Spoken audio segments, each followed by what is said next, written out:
In order to understand the significance of Acts 10 and the book of Acts in general, you have to understand hospitality.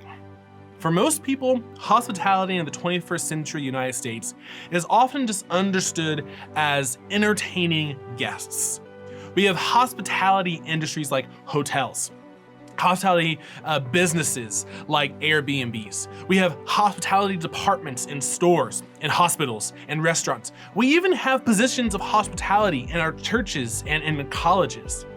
But hospitality today, at least in the United States, is drastically different than what hospitality meant in Peter and Cornelius' day, the two primary people in Acts 10. Hospitality in the first century was more of a process than a single act. The process consisted of 4 big steps. You have at least 2 strangers that end up welcoming one another, usually one stranger welcoming the other into their house.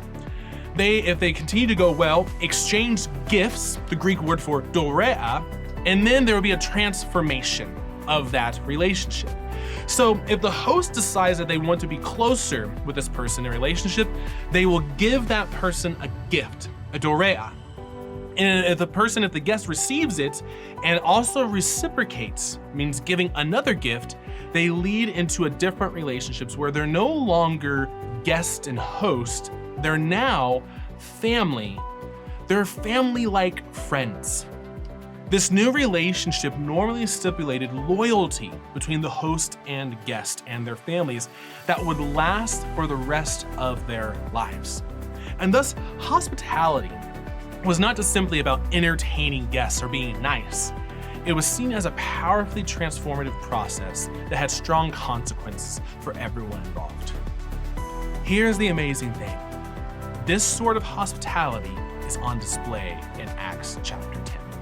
We have 2 strangers, Peter and Cornelius, a Jewish former fisherman invited into the house of a high-ranking soldier in the Roman military. We have welcoming of strangers. Peter welcomes strangers from Cornelius' household into his place, and Cornelius will welcome Peter and his friends into his house. There is an exchange of gifts, but it's super easy to miss. Luke says while Peter was proclaiming Jesus as Lord of all, the gift, dorea, of the Holy Spirit descended upon Cornelius and his household. This gift is reciprocated when Cornelius invites Peter to stay for several more days in verse 48. They now have a transformed relationship. They're no longer strangers. They ultimately go from being strangers to one another to being fellow believers. And so here's the big idea with Acts 10. God's will is to make a family whose natural reaction is to embrace all people, no matter the case. God has embraced. Now we must too. I think there's a simple way to live out this story.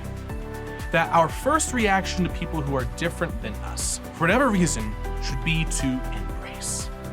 So, for example, if they are Democrat, we embrace, because it's God's will to embrace them.